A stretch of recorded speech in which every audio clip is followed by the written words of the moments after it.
ባንክ ያለበትና ባንክ የሚመቻች መኪና ልዩነቱ ምንድነው እያላችሁ ብዙዎቻችሁ ባቀረባችሁልን ጥያቄ መሰረት ዛሬ ይህንን ቪዲዮ የሰራሁላችሁ የባንክ ያለበትን ነው። ባንክ የሚመቻችን ግልጽ አድርጌ እንዳስረዳችሁ ነው። እንግዲህ ምንድነው መኪና ስትገዙ ባንክ ያለበት መኪና ማለት ከእናንተ በፊት የመኪናው ባለቤት ሊብሬውን አስይዞ በመኪናው ብድር የተበደረበት ማለት ነው። እንደዚህ አይነት መኪና ስትገዙ በቅድሚያ መጀመሪያ እንደምታደርጉት መኪናው ያለበት ማይክሮ ፋይናንስም ይሁን ባንክም ይሁን ትሄዱና ያለበትን ዕዳ ለስንት ዓመት እንደሆነና ወራዊ ክፍያውን በሚገባ ቼክ ማድረግ ይኖርባችኋል። ሁለተኛ ደግሞ በጣም ከስንት አንድ ባንክ ካልሆነ በስተቀር መኪናው ወደ እናንተ ስም መዞር አይችልም። በተለይ ማይክሮ ፋይናንስ ከሆነ መኪናው ወደ እናንተ ስም የሚዞርበት ምንም አይነት ሚንስ የለም። ስለዚህ ምንድነው የሚሆነው? ማይክሮ ፋይናንሱ ለውልና ማስረጃ የማስተዳደር የውክልና ደብዳቤ እንዲሰጣችሁ ደብዳቤ ማይክሮ ፋይናንሱ ይጽፍላችኋል። ያንን ደብዳቤ ይዛችሁ ሄዳችሁ ውክልና የማስተዳደር ውክልና ነው የሚሰጣችሁ። ሙሉ ውክልናም አይሰጥም ማለት ነው። ስለዚህ ሌላ የተለየ ውል ውጭ ላይ አጽፋችሁ የመንደር ውል ትዋዋሉና የማስተዳደር ውክልና እና መኪናውን ነው መውሰድ የምትችሉት። ገንዘቡን የባንኩን ከፍላችሁ ስትጨርሱ ነው ስም ወደ እናንተ መዞር የሚችለው ማለት ነው። ሌላው ባንክ ቁጠባ አለኝ የሚሉ ሰዎች አሉ።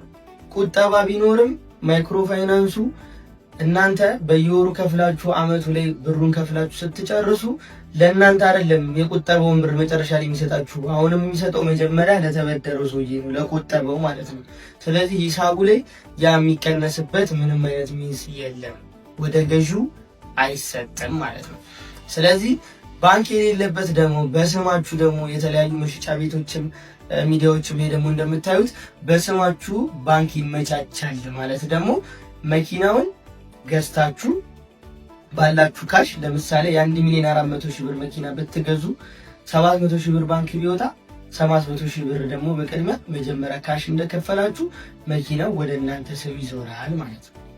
ስም ወደ እናንተ ዞሮ ሊብሬ በእናንተ ስም ከሆነ በኋላ ነው መኪናውን ባንክ ብድር መውሰድ የምትችሉት። በእናንተ ኦልሬዲ ሁሉ ነገር ፋይሉ ዶክሜንቱ ከሆነ በኋላ ነው።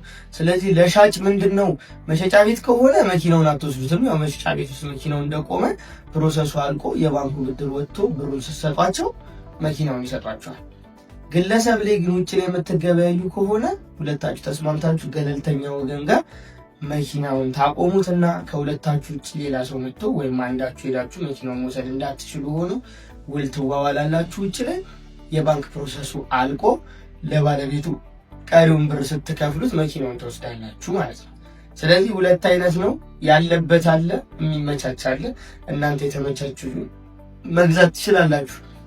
በዚህ አጋጣሚ ግን በመኪና በባንክ መግዛት ለምትፈልጉ ሰዎች ወይንም ደግሞ መኪና ኖሯችሁ ባንክ ብድር እንዲመቻችላችሁ የምትፈልጉ ሰዎች በ0923 784 73 ወይንም ደግሞ 0931429999 ላይ ዲጄ ናቲ ብላችሁ ልደውሉልኝ ትችላላችሁ። የተለያዩ ቪዲዮዎችን እሰራላችኋለሁ። ከዚህ በኋላ ቤቱን ፎሎ እያደረጋችሁ ሀሳብ፣ አስተያየት፣ ጥያቄ ካላችሁ ደግሞ ኮሜንት ላይ አስቀምጡልኝ።